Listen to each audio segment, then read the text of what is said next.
Hello student of class 6. Today we will discuss a poem in English of your class. This poem is from your honeysuckle book. The name of the poem is A House, a Home, written by Lorian M. Halley. In this chapter, we are going to study what is the difference between house and home. So let's start. What is the difference between a house and a home? Discuss it with your partner, then read the poem.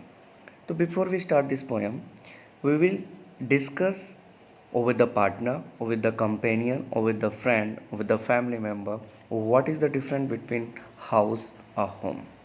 देखो बच्चों, ये जो है ये आपकी first poem है और आज हम इस पोएम में ये पढ़ेंगे कि एक हाउस में एक होम में क्या डिफरेंट होता है। देखो जनरली अगर हम बात करते हैं तो हाउस माने भी घर होता है और होम माने भी घर होता है, लेकिन बेटा जब हम इंग्लिश में कई बार वर्ड्स का क्या होता है मीनिंग डिफरेंट होती है।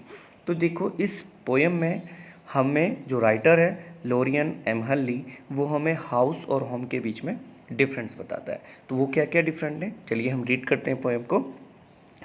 What is a house? It is brick and stone and wood that's hard, some window glass and perhaps a yard.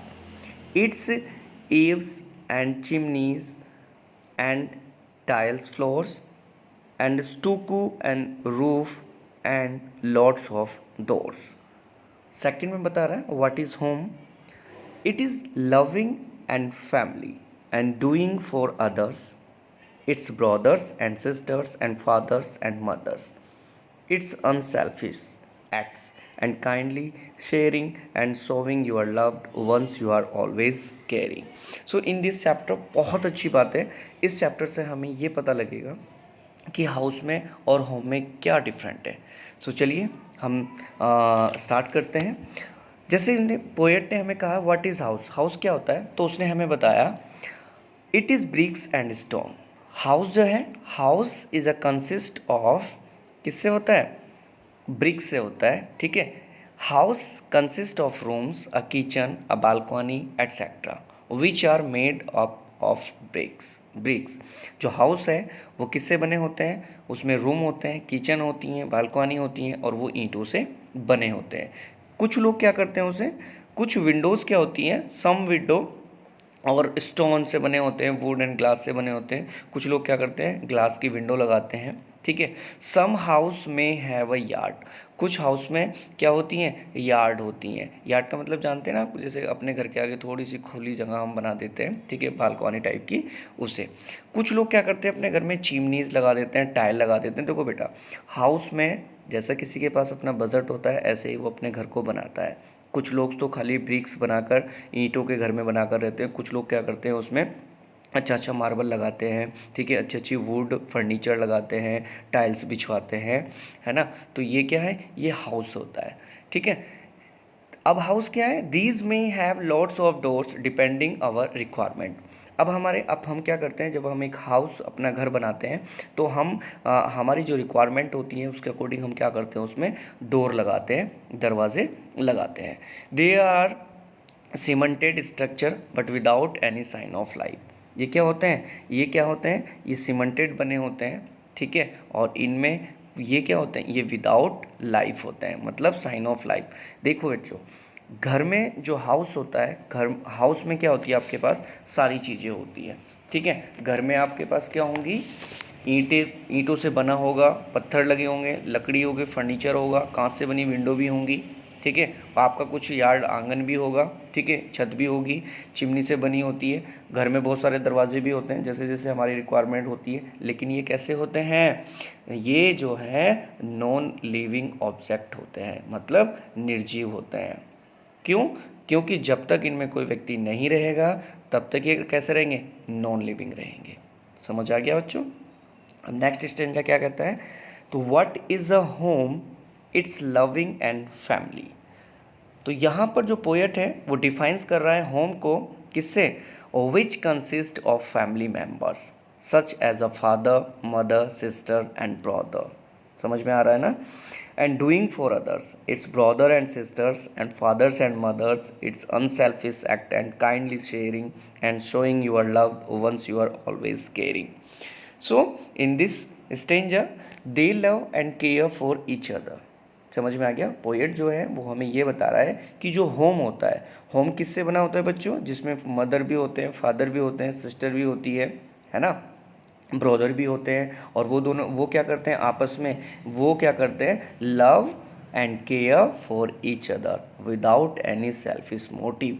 बिना किसी सेल्फिश के हम आपस में क्या करते हैं? अपने भाई बहन को प्यार करते हैं। They convert a house into a home. अब देखो बच्चों, जो हाउस है, हाउस को एक फैमिली क्या करती है? कन्वर्ट करती है किसमें? होम में। ध्यान रखिएगा, हाउस जो होती है वो नॉन लिविंग थिंग है, जो हमें पोएट यहाँ पे बताना चाह रहा है, क्योंकि वो ब्रिक से बना हुआ होता है, उसमें मार्बल भी होंगे, पत्थर भी लगे होंगे, स्टोन लगी होंगी, ठीक है, एक अच्छे तरीके से डिज़ाइनिंग घर होगा वो। लेकिन विदाउट फैमिली वो घर कैसा? एक नॉन लिविंग है। और जो फैमिलीज पर्सन होते हैं जो आपस में एक दूसरे की केयर करते हैं, वो उस हाउस में रह करके उस हाउस को कन्वर्ट करते हैं किस में? होम में। विद देयर काइंडनेस, अपनी काइंडनेस से, and caring for each other. समझ में आ गया? मतलब ये कि जब हम किसी हाउस में एक फैमिली एंटर करती है और उस फैमिली के जो मेंबर्स हैं आपस में बड़े प्यार मोहब्बत से रहते हैं, ठीक है, एक दूसरे की केयर करते हैं, कद्र करते हैं, और बिना किसी सेल्फिशनेस के एक दूसरे की क्या करते हैं? सहायता करते हैं। वो क्या होते हैं? दयालु, मतलब एक दूसरे पे क्या होता है? काइंडली होते हैं, उनकी काइंडली शेयरिंग करते हैं। तो वो हाउस जो होता, अभी तक जो हमने ऊपर वाले स्टेंजा में पढ़ा है, अब वो होम में कन्वर्ट हो जाता है। ठीक है? Without them a house can not be called a home. देखो, विदाउट देम, एक मकान जो होगा, मतलब उनके बिना, फैमिली के बिना एक मकान घर नहीं कहा जा सकता। याद रखिएगा, जो हाउस है वो तब तक एक घर नहीं बन सकता, ठीक है, जब तक उसमें फैमिली नहीं रहेगी, और वो भी वो फैमिली जो आपस में एक दूसरे की रिस्पेक्ट करती हैं, केयर करती हैं, ठीक है, और लव करते हैं। The poet clearly defines a house and a home. इसी तौर पर जो कवि है, हाउस माने मकान और एक घर को क्या करता है? क्लियरली डिफाइन करता है कि हाउस जो होता है नॉन लिविंग थिंग है, जब तक उसमें कोई व्यक्ति जाकर नहीं रहेगा, चाहे वो कितना ही डिज़ाइंस बना हो। और जैसे ही एक फैमिली उसके अंदर जाकर रहना स्टार्ट कर देती है, तो बच्चों वो क्या हो जाता है? एक होम हो जाता है, एक घर हो जाता है। ठीक है, आई होप कि आपको ये चैप्टर बहुत अच्छे से समझ आ गया होगा। And what is the different a house a home, ये भी आप लोगों को समझ आ गया होगा, बिकॉज जो पोएम है हमारे पास, लॉरेन एम हैली, इन्होंने हाउस को और होम को बड़े ही अच्छे तरीके से क्या किया है? डिफाइन किया गया। दोबारा से एक बार बता देता हूँ, हाउस क्या होता है? हाउस ईंटों से बना होता है, उसमें विंडो होती हैं, ठीक है, उसमें पत्थर्स लगे होते हैं, हम अपने अकॉर्डिंग क्या कर लेते हैं? उसमें बहुत सारे दरवाजे लगा देते हैं, चिमनीज लगी होती हैं, क्योंकि आजकल जो डिज़ाइनिस घर चल रहे, मकान चल रहे हैं, बहुत अच्छे बन रहे हैं।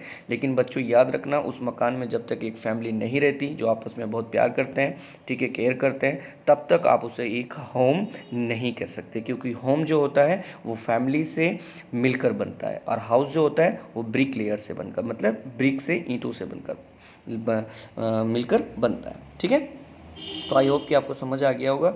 अगर नहीं है तो फिर भी कोई आपको कुछ लग रहा होगा, कन्फ्यूज़न है, तो आप समरी को रीड करना, और समरी से आपको पूरा प्रॉपर तरीके से समझ आ जाएगा कि हाउस में और होम में क्या डिफरेंट है। सो बच्चों, इसमें वर्किंग विद द पोएम से जो आपकी एनसीईआरटी पेज नंबर 16 पर जो पेज पर क्वेश्चन है, ये क्वेश्चन है, do you agree with that the poet say talk to your partner and complete this sentence. तो फर्स्ट में वो पूछ रहा, a house is made of. तो आप आपका ये जो आपकी समरी है, इसे आप पढ़ लेंगे तो आपको इन क्वेश्चंस के आंसर आप अपने आप से खुद दे सकते हैं। ठीक है, तो इन क्वेश्चंस के आंसर आप खुद अपनी नोटबुक में लिखेंगे और मुझे सेंड कर दे देंगे। सेकंड क्वेश्चन भी ऐसी है, वो कह रहा है कि अब ये कंप्लीट करो सेंटेंस को। तो माई हाउस इज़, तो आप बताएंगे कि आपका हाउस क्या होता है, और the best thing about my home is, और होम में आपकी बेस्ट थिंग क्या है। ठीक है, तो ये क्वेश्चंस हैं, ये आप मेरे को कर दे देंगे। फिर कुछ एक्स्ट्रा क्वेश्चन हैं 2-4 जो मैंने अपनी तरफ से मतलब लिए थे कि ज़्यादा इंपॉर्टेंट हो सकते हैं आप लोगों के लिए, तो ये आप अपने उसके करके क्या करेंगे? भेज देना मुझे। ठीक है, ये आप देख लेंगे, और अगर कोई प्रॉब्लम किसी को होती है तो मुझे मैसेज ड्रॉप कर सकता है। देन उसके बाद क्या है, इसमें एक एक्सट्रैक्ट होता है। एक्सट्रैक्ट मतलब होता है बच्चों, जैसे कि स्टेंजा होता है। स्टेंजा है व्हाट इज़ होम, होम क्या है।